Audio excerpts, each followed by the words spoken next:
this is a panel that is looking at, from a business standpoint, the intersection of technology and real estate.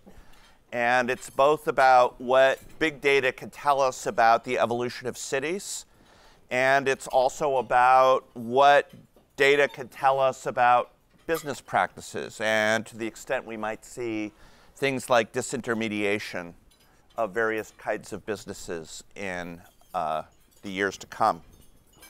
So I'm thrilled to have with us, and because we're running late, I'm not going to do lengthy bios. I'm just going to identify people based on where they work, but this is an impressive list of places where they work. We have immediately to my right, Darcy Coolican from Andreessen Horowitz, the very well-known and very large venture capital firm. We have Mike Egesdal from Airbnb. We have Igor Popov from Apartment List, and we have Issi Romem from Trulia. So gentlemen, thank you all very much for coming all the way to what's going to be rainy Southern California to be with us today. And because this is an academic setting, again, I want, if people feel the need to interrupt with questions in the course of the panel, please by all means do so. For the business people out there, this is not considered rude behavior in an academic environment. It's just what we do. So I want to start with Issi, who has done really interesting work on using data to look at the evolution of density in cities, and has some pretty striking things to say about that. So Issi, could we kick it off with you, please? Okay, well, I'll start by saying I've had the luxury of spending the last 4 years at a startup called BuildZoom, trying to get media publicity for the company by doing what I think of as the first month or two of an academic research project, until you get your feet on the ground and realize what's going on, and then letting it go.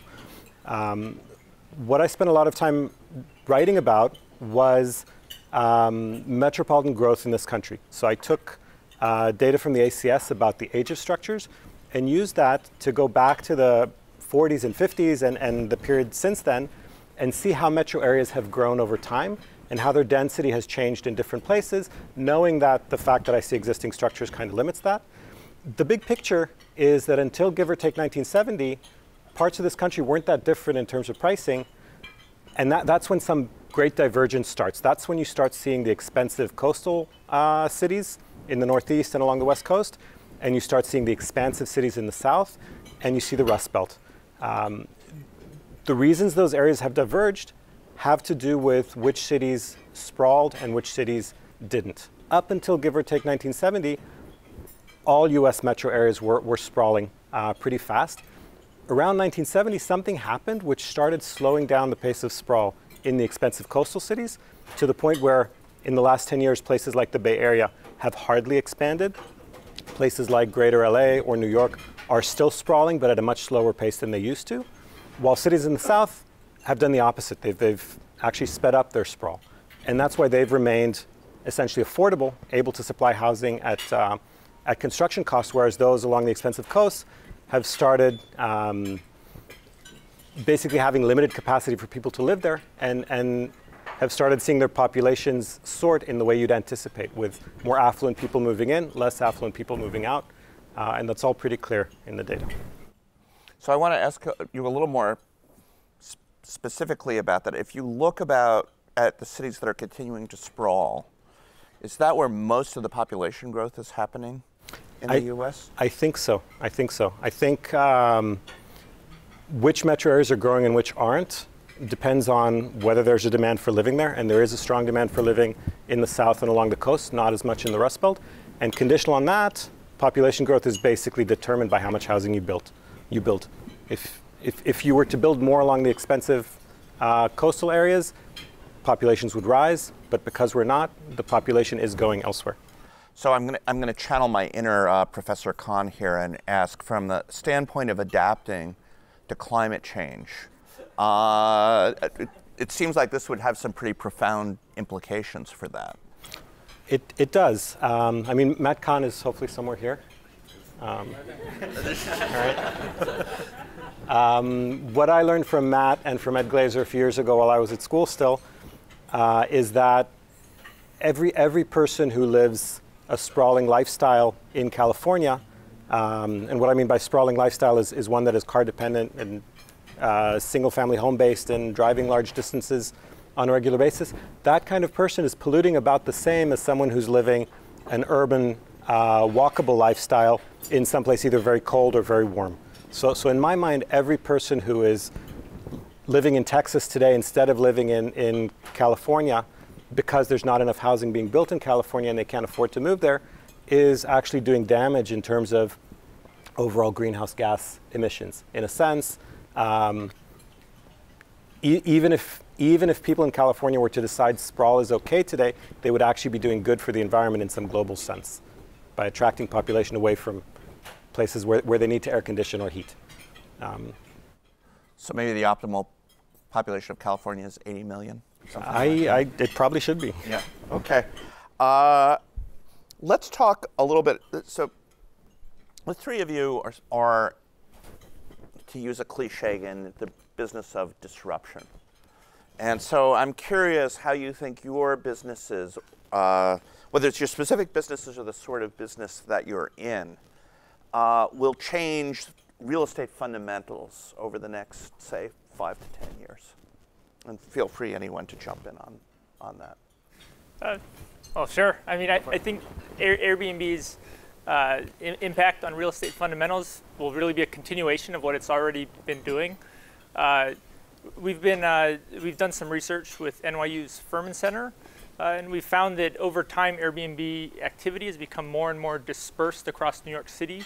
See a similar thing in other cities, and a lot of that sort of dispersion in the activity is bringing tourism and short-term lodging to neighborhoods that haven't typically had a great deal of tourism. And so that's bringing economic activity to those areas. It's also maybe could start affecting retail as tourists consume things that are different from local residents. And we've also observed, looking at the relative earnings of a short-term rental compared to a long-term rental, that there's significant heterogeneity across neighborhoods in how much a short-term rental will earn.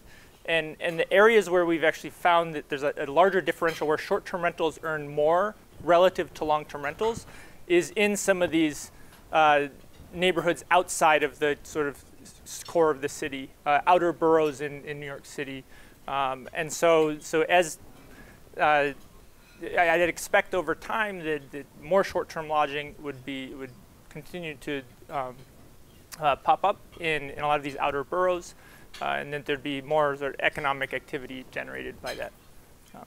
So I want to follow up that a little bit. So we have Ed Kung in the room who did a really nice paper that showed that Airbnb can, in fact, push up rents. But what you're suggesting is maybe that's a shorter-term phenomenon, and ultimately most of the Airbnb will go to places where rents are not so high, or do you think they will continue to also push up rents?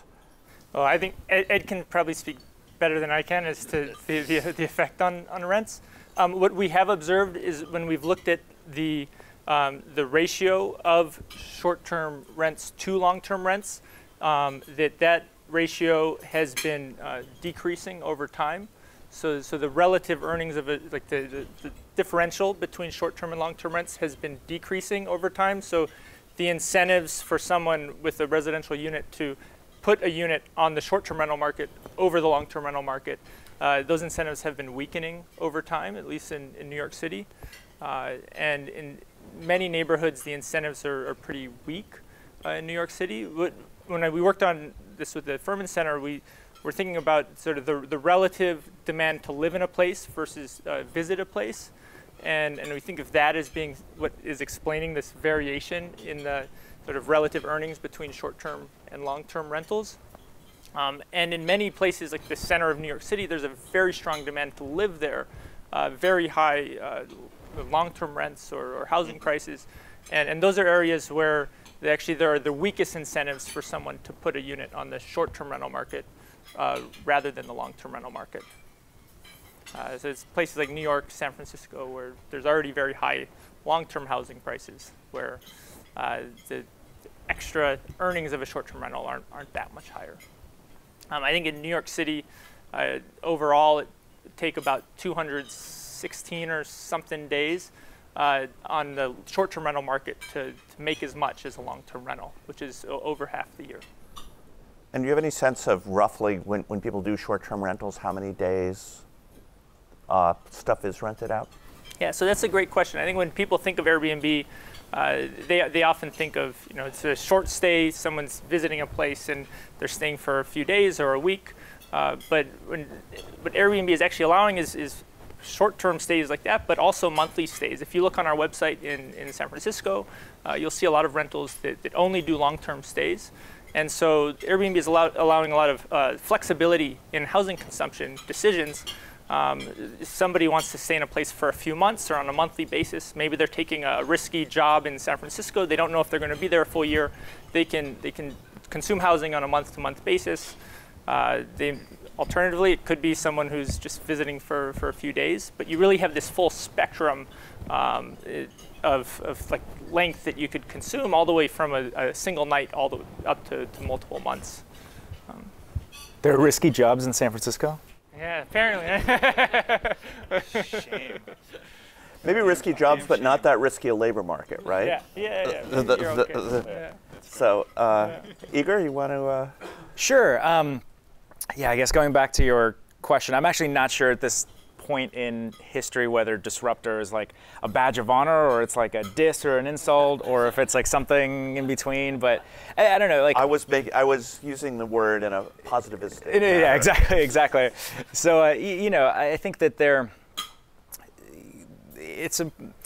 are definitely these kind of like shiny new problems or ideas that come up, and there are also just old fundamental problems that we need to do a better job solving. So, maybe, it's not, even if it's not a new problem, there's still a lot of pain points that exist. A company that I work for, Apartment List, we focus exclusively on the rental market. So essentially, you can imagine a problem statement that's like, renting is really hard.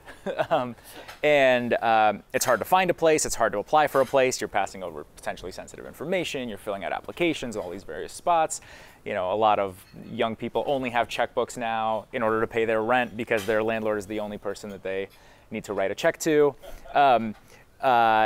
So these aren't I don't know if these are like disruption problems, but these are still, there are lots of pain points that renters face that I think technology could solve. I mean, Apartment List kind of starting with discovery and making it easy and hopefully delightful to find your next place to live, and if you're a property owner or a landlord, to find qualified renters to come visit your place, potentially sign leases, and we operate the technology and the two-sided marketplace in the middle of that. But I think I think a lot about renters in particular, and I think in the long run there's a lot of room for, let's say, positive disruption in terms of just making the process, not just of finding a rental, but of renting easier as well.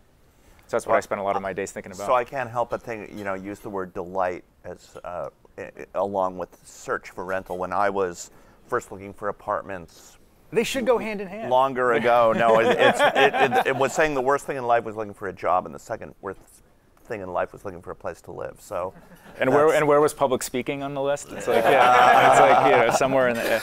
But let me ask a little bit.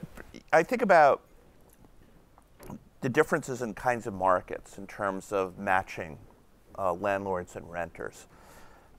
And I'm not trying to pick on any place in particular, but I would imagine in say Dallas, where there is some vacancy, making that match is an easier process than in a place where there just aren't any units available to rent.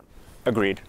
Okay, and you see, I mean, how does that interact with how you think about modeling, without giving away business secrets? Yeah, certainly there are more supply constrained and there are more demand constrained places, and that also interacts with the willingness to pay of one side or another side of the marketplace. I think the other factor there is like, where is there really heterogeneity that you can use? I think the other thing that makes matching a lot more fun and more valuable is when there's actually a lot of heterogeneity in the types of options and in the types of people, so that you're really trying to kind of match, my my needs are very distinct from Mike's and some other, there are properties out there that are fundamentally different, and we're trying to kind of match them. And I think that's something that I think generally the rental market continues to get more diverse. You're having more higher end stuff in the rental market. You're having more single family homes increasingly in the rental market. You're having a wider variety of renters. So I think that's there's the how much stuff is there, which is important in terms of ultimately how successful the marketplace can be. You need to build up as much of both sides of the marketplace to function as, to get that liquidity as you can. But there's also, the greater there's difference between all the stuff that you can match, I think the more value kind of a platform can also add. So I think, we think about both those factors, and it certainly differs by market. I think it's going to go a lot further than it's gone in the past. So I think a lot of the heterogeneity one might see in the marketplace right now is really based on, amenities, and especially as you get more higher income renters into the rental market, what kind of amenities are developers creating? What kind of communities are they building? And they all, there's a big effort on their side to also distinguish themselves from their competitors. I think the more you start thinking about kind of the long tail of property owners, the more that heterogeneity gets even more pronounced. So you might imagine, someone who, there are folks that want just the highest price that they can get. There are other folks that would really value a long-term commitment. The standard lease length is still 12 months. I'm sure there are landlords out there that would love to just sign a 5-year lease and go on with their lives. There are other places that really want a certain amount of stability. There are other places that might want to do kind of these medium-term rentals that are kind of 3 months because you're going on a sabbatical or something like that. I think it's going to get easier over time to sort of identify and match across those more flexible parameters. So I think kind of what's happening right now is just the rental stock has some intrinsic heterogeneity, and especially as people build more units, they're targeting different consumer segments, you might think about it, with different amenities. But over the long run, you could imagine more of these. Do I want just the highest price? Do I value stability? Do I value getting a really long-term commitment? All these other factors you could also imagine kind of matching based on. But I think that's kind of in the next 5 to 10 years. Yeah, but something I'd like to follow, I think that's a really good question, and I don't have it in front of me, but I seem to remember from the Rental Housing Finance Survey that the government finally started doing again in 2015, thanks to Raphael Bostic when he was running PD&R. Something like 70% of rental properties and 55% of rental units are owned by people who own one thing, right? They're real mom and pops, they're not even people who have an LLC. Does your business, are those your clients, or are you looking at larger, more institutional sorts of investors? Both. There are kind of a few things. There's kind of like where you want to get to and how you get there. If you're starting a business like Apartment List and you want to get supply on the market, a better path to get a lot of supply quickly is to go for the larger guys. And I think there's, but at the end of the day, it's important to be a place where everyone can come to find a place, not just both from the point of view of a business and the revenue opportunity, but also from kind of maybe the more pure economic fun of matching people to what they really want. Who's looking for the mom and pop landlord versus who's looking for the big multifamily community owned by kind of a very, a property management company that's really good at managing these types of multifamily units. But it is also, there are a lot of mom and pops out there. It's also a pretty concentrated market still. So I think if you want to get there, you kind of start with the big guys and then work your way down. Airbnb maybe has gone kind of the opposite path, where it started with the long tail, and then has kind of, the property managers are still like kind of, not necessarily the core of the business. So it's a little bit of a, there's some path dependency there, but ultimately you want to have everyone. A big part of my job is actually I lead Airbnb's research on how regulations will affect the business. Unfortunately, I'm not really in a position to share a lot of the internal research, so I'll keep this somewhat high level. When I think about regulations and Airbnb, at least for me, it's important to think about the different types of listings that Airbnb has.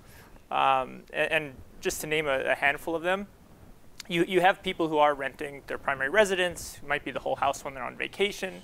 It might be a private room or an in-law unit, a basement unit. And so that's one category of supply. That's something that might be somewhat flexible or elastic. If there's a big event coming into town, maybe somebody can put that on pretty easily, and they're highly incentivized to do that.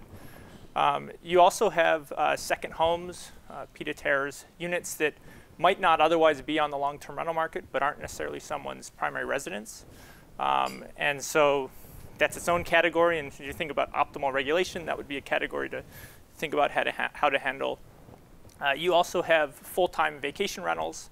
In some markets, there's a long history of full-time vacation rentals. In other markets, there might not be. So that's another group where these are units that are housing units. Maybe they would be on the long-term rental market if they weren't on the short-term rental market. And so there's some question there as to what is the right number of them? How many should there be? How should you treat this segment of short-term lodging supply? And then the final one, which I sort of referenced with San Francisco right now, is you have units that are primarily engaged in long-term stays, 30-plus nights. I think in most of the US, it's usually 30-plus. Other jurisdictions, it might be 90, 60. There are different definitions of what long-term means. You can think of that historically as sublets and things like that. And that's its own group of listings that might have a different set of rules compared to say, a listing that's primarily doing short-term stays. And so each of those segments of supply, I think, deserves its own attention. And then the question is, what is the optimal way to treat each type of supply? And how do you develop a mechanism that distinguishes between those types so that people truthfully report, or somehow you have to have people prove that they're each type if you're going to have a set of rules for each type. So that's sort of how I think about it. And there are places with a history of vacation rentals where they understand that, say, full-time vacation rentals are part of the economy. I grew up in Hawaii, so tourism's the staple of the economy there. Other places where tourism is really the heart of the economy, they're saying, look, we have hotels, we're going to have full-time vacation rentals. There's a question of how many. Is it a permit system? Is it taxation? There's maybe some way to control and regulate the number of them. So I think that's usually where the line is. I think generally, there's been recognition that allowing people to rent out their primary residence has a lot of benefits, somewhat minimal costs. I mean, there will always maybe be some negative externalities from maybe tourists in a neighborhood, the things that, hopefully if you can keep it to low enough levels, don't cause too many issues. So I think there's the primary residence, I think, generally recognized as something that has been supported. There are exceptions, I think, but by and large. So the question really is, how do you treat second homes? How do you treat full-time vacation rentals? And then long-term stays, I think, also is something that have historically been supported. That's something that's already sort of a set of rules for typically. And so if a host or a listing is just doing those long-term stays, then they don't necessarily fall in the same regulatory framework. So will all regulators be carefully distinguish between those types? I don't know. I mean, I would hope that there's careful attention to the differences there, but I'm not really. Yeah. So I do want to, and Ed, I will come back to you, but I do want to give Darcy a little. We're half an hour in, and he hasn't. You've sat there very patiently. And your company is known for investing in innovative things. And if you want to talk about old economy stuff, real estate is really, really old economy stuff. So what got you guys interested in real estate? So we invest in technology companies, and very early stage, high risk technology companies. I think part of our kind of core thesis is that technology and every other part of the world are going to become more intertwined as we move forward. So whether that's technology in logistics, technology in any other industry you want to think about, real estate is obviously an enormous part of the US economy and the global economy. So to think that is something that we can ignore would be remiss. We wouldn't be doing our jobs if we weren't looking at technology and the intersection of real estate. And I think that for us, at least, that takes kind of like three forms, basically. One is, where is technology going to directly affect the real estate industry? So that is like a lot of the things that you were talking about, where can you find inefficiencies in the market? Where can you find places where software can create more efficient systems or like a more delightful process for whatever stakeholder it is, whether it's a developer, whether it's a renter, whether it's an owner, whoever it is. So that's like one iteration of how we look at real estate, is just direct applications of software.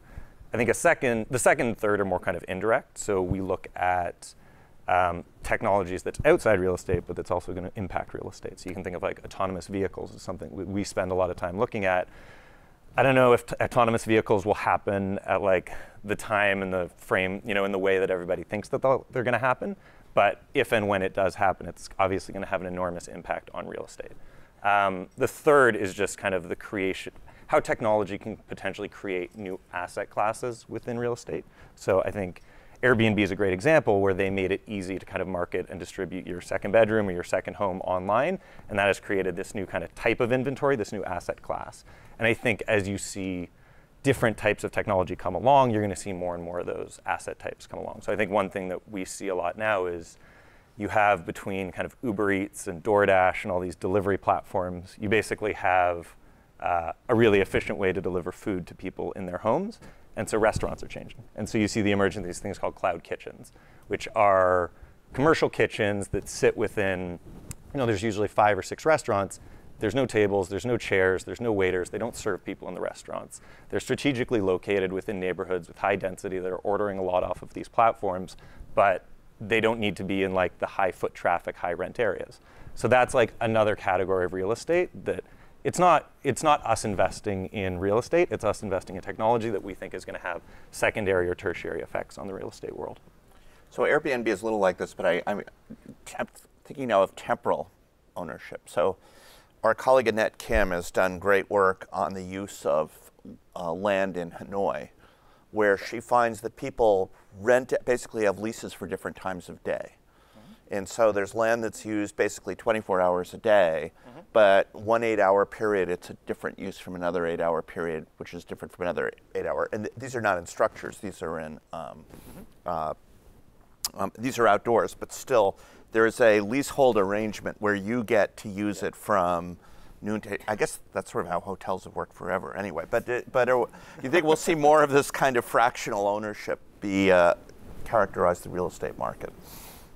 Yeah, what's the startup that, there's like a startup that, matches people looking for temporary office space with like restaurants only open for dinner? Yes, there's a bunch of different. So you can actually think about it's same idea, right? It's like no one's at these tables. So you can think about it more broadly as kind of like the unbundling of real estate.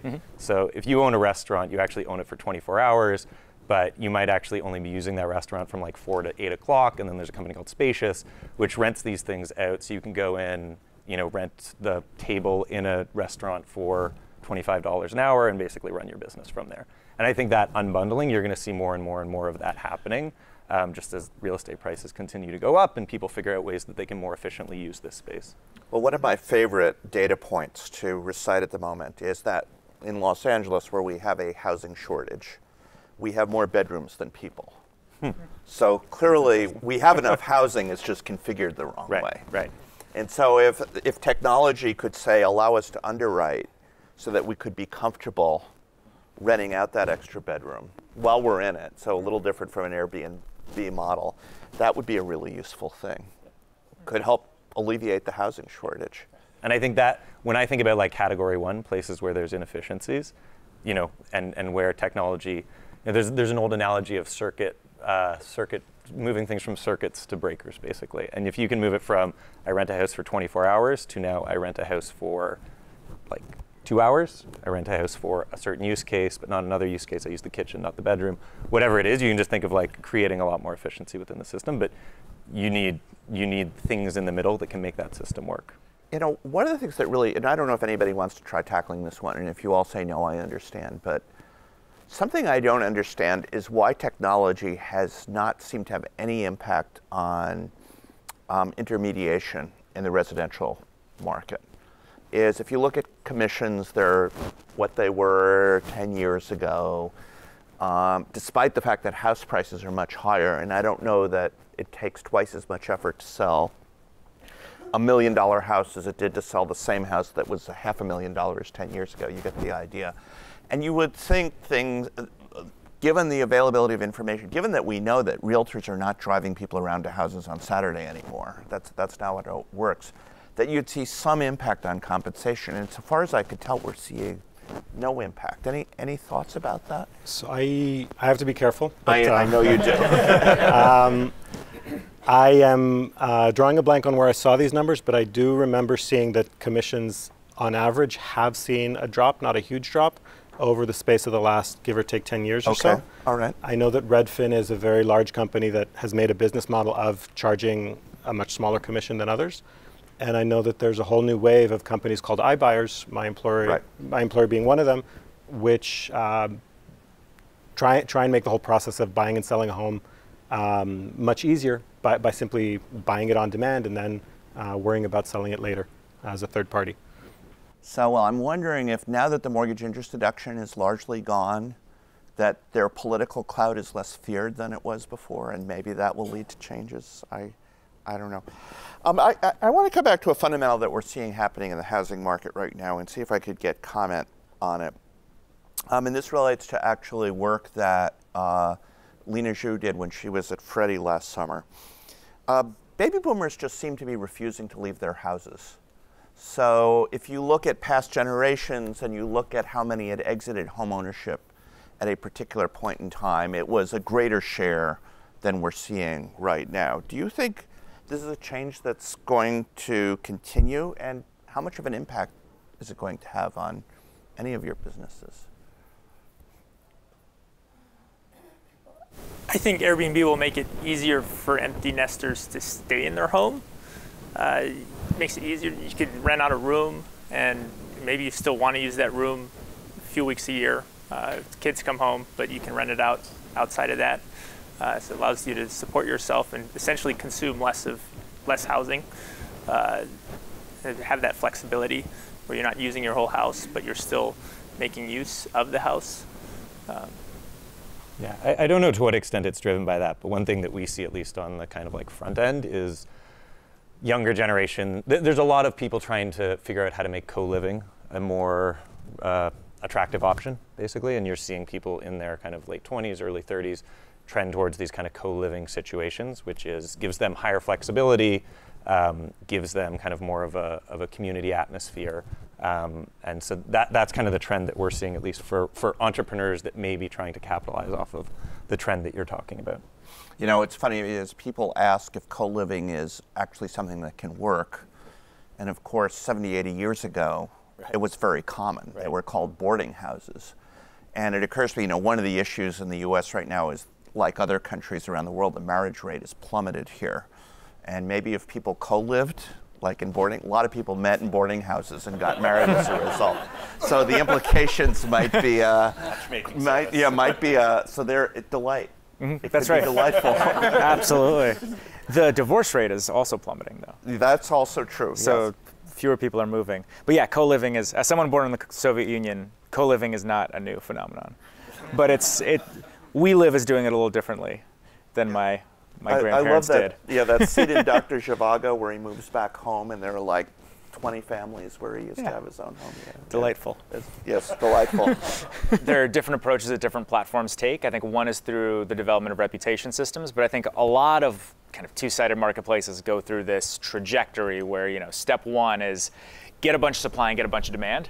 Then at some point you have a little bit of an identity crisis and you say, someone had a bad experience with their supply or someone had a bad experience with their demand. How could I do a better job of making sure that all the demand is really good demand and all the supply is really good supply and everyone's ultra happy? And then you kind of take a more active role in the verification of both sides of the marketplace, in the verification of the match, and, you know, in an extreme case like the guaranteeing of the match. So, you know, one of the, I guess, you know, apartment list in particular, like we verify all of our listings, and that requires a huge upfront investment, but then we get the real-time data from the landlords on exactly what the current pricing is, what the units are, but that takes a big kind of investment up front. I think I don't know yet about the, broadly as a concept of social capital. My guess is everything that plays out in this sphere over the next 20 years is going to be some kind of balance between reputation, a desire for reputation mechanisms and a desire for privacy. I was going to say, at what point does curing inefficiencies cross over into being creepy? Right, exactly. And like,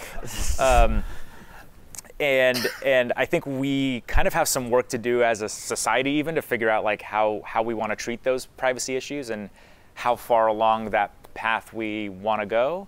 I tend to think that like anything you could do in the brick and mortar world that's not creepy is kind of okay, and anything that would be creepy in the brick and mortar world is probably creepy in the online world. So like, a bartender remembering your order, like not creepy. A bartender following you outside and for the rest of the day, creepy. So like, how far along that path do we want to go towards, towards to the door? Just to the door. Yeah, that's one way to. Yeah, that's and that's pixeling, right? But I think that's kind of the broad question that I'd almost like, and in some perfect world, we kind of figure out as a society where we stand on that balance before we kind of just implement it. So anybody else want to respond to that question? Just say, Andre Fradkin has a great paper on Airbnb's review system. But one of the nice things that Airbnb has done is when you leave a review, you don't see the review that the other person gave you, or you don't see it until you've left your review. It's a double blind, so it prevents retaliation, where both people have to review before the results are shared. And I think that's been generally a successful move by the company. I can't help but think about how, double blind maybe. I'm very proud of my Uber rating as a passenger. But there was a guy who was a really bad and dangerous driver, and I told him he was driving badly and dangerously, so I gave him 1 star, but I'm pretty sure I got 1 star from him too, so because I was complaining so much. So one thing nobody has mentioned, and maybe is the finance side, and both on the for sale and the for rent side, underwriting and using analytics to do underwriting. And one of the things I find very frustrating about the mortgage market is for all the use of automated underwriting models, they're very primitive, and they still give way to heuristics very often when the model makes predictions that seem unintuitive to managers. And I'm thinking about all of what you do. I mean, in Trulia's case, just making sure that people who are safe credit have access to credit, even if they don't check the boxes.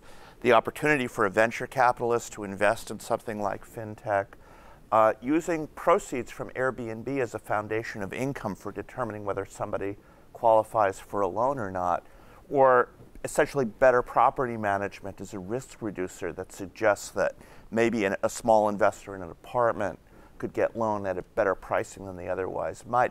It seems that what all you're doing should have an influence on real estate finance. Yet I haven't heard any of you mention that yet.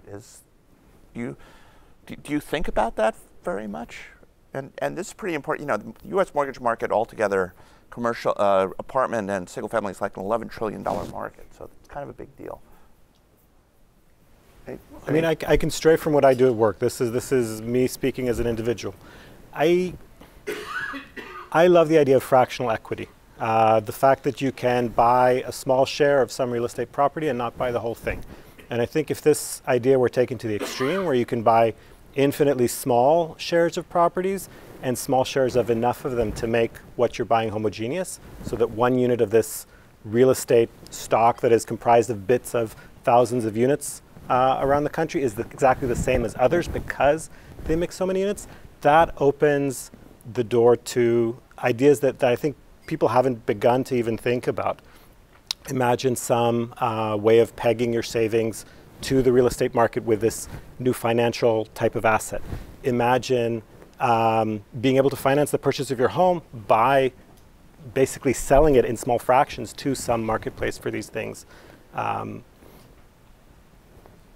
Imagine a situation where rather than owning your home or renting it, being at those two extremes, you can liquidate your home into some market, perhaps pay some dividend to some investor on it, and be in some in-between state where you've got constant payments over time, guaranteed the way a homeowner who has a mortgage does, but you don't own the property outright. You can create new forms of tenancy here. I think the sky's the limit in terms of where this could go. I agree. I think I kind of think of it in terms of the uncoupling of housing the consumption good and housing the investment good is like a really potentially revolutionary concept that is very much kind of at stake when you talk about like these sorts of things. Yeah. Any thoughts from the? I mean, I think there's people trying. Yeah, it's not that people aren't trying. I mean, I think there's one of the biggest challenges is just access to the data, right? Like if you are a upstart trying to figure out how to do better mortgage underwriting, some of these data sets sit within companies that don't want to share their data with you. A bunch of these things that we're talking about, like access to data is always going to be a challenge in that world. And there's people trying, and there's people trying very creative solutions to do it. But there are just some kind of like fundamental hurdles to making this easier. Well, one thing, so FHFA has just come out with a national mortgage database, which is supposed to have sufficient detail. So what I've been doing for the last several years, so you can download loan level data from Fannie and Freddie, but there's stuff missing in that data. The national loan level database is supposed to be a much more complete set, and I haven't started working with it yet. But I mean, given that Fannie and Freddie are owned by the government, essentially, they should be public utilities where the data are readily available. And just based on that, I could tell you from Fannie and Freddie data, if you model based on that incomplete data and then predict default out of sample, you do better than using the kind of heuristics that lenders typically use right now. So, yeah. You should start a company. We could. If only I had even a little bit of entrepreneurial spirit, I would probably not be a professor. But it seems to me there's money on the table. Barney, do you have your? Oh, I was just going to say, you use the national Fannie and Freddie data, you're going to like blow the heuristics out of the water on. Yeah. But and a thing that's kind of interesting about it is, I think that in the mortgage industry, the focus for so long has been on prepayment modeling, that if you look at the sophistication of prepayment models, they're very sophisticated. But if you ask somebody in 2005 how much time they had devoted to thinking about default modeling, they would say, no, mortgages never default. So I think that we're still just sort of like, we haven't gotten to the point where people see the need to invest as much money. The other thing, the intersection of those things really matters. So what you see is people of color are particularly hurt by the heuristics. Okay, so first of all, they're better credit risks, but on top of that, for whatever reason, people of color are much less ruthless about the prepayment option. We know this through HMDA data. So in fact, the total return is better for people who have less access to credit right now, which seems like an enormous inefficiency that somebody should cure. And yeah, I wish I were an entrepreneur, but I'm afraid I'm not. So, I guess going back, like Matt Desmond's work comes to mind that there's a lot of money to be had, but like you need to approach that market very carefully. We like certainly at some point in the near future, like we should have a better search for people with Section 8 vouchers. When granted, it's such an oversubscribed program, but like when they do have them, that right now I don't know of a great search mechanism but it's such a critical need in society. The balance of at the end of the day, you want to basically matching on the heterogeneity. You do want everyone to find something that's for them. Like you do not want a platform where there's a certain income cutoff to where you qualify to play. Like that's I think no one's goal from a social standpoint or from a revenue standpoint. But they're probably but at the same time the balance is you're on the hook for providing a quality unit, kind of back to these points about really caring about the quality of your marketplace, that ultimately you can't say, oh, that was a bad landlord, oh well, they provided kind of a unit of insufficient quality. I think also an important part is like at the end of the day too, there's like a certain,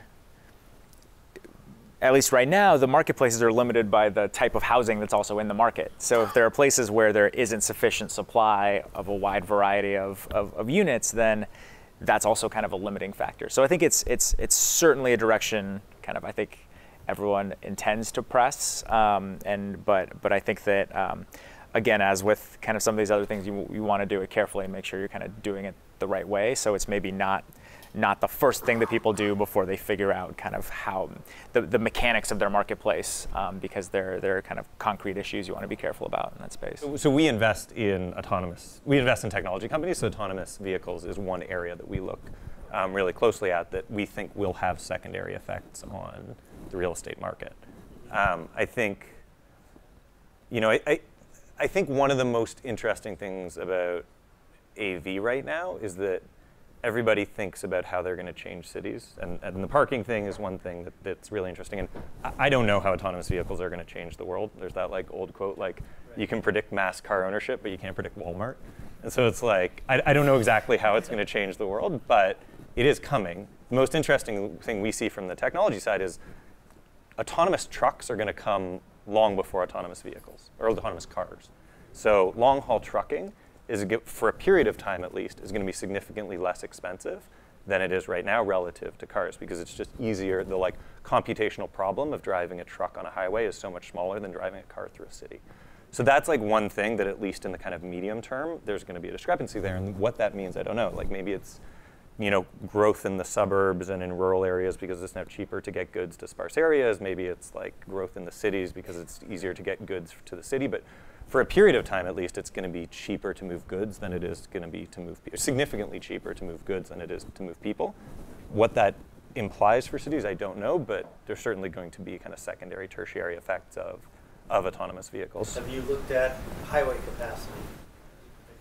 We haven't particularly looked at highway capacity, but it is one of those things that will be that secondary effect of AV. Issi, did you want to jump in into? What comes to my mind when you say that is, people seem to assume that the fleet model that Uber and Lyft are leading is going to be how driverless cars enter our world. And it might be how they enter, but I don't know that that's how they'll stay. I think eventually they will be cheap enough that individuals could buy them, and car makers might still have the good business they have today, maybe not quite as good, but a lot of people might still own cars and want to keep their own garbage in the trunk. And that could have very different effects in terms of what the urban landscape looks like. You could think of a second wave of urbanization that leads us to situations where people shy away from buying a house where you can actually see your neighbors, let alone have them a few feet away. That could be the reality as well. So we do have to move on to Marco's paper. So let's thank Darcy, Mike, Igor, and Issi for a very stimulating panel.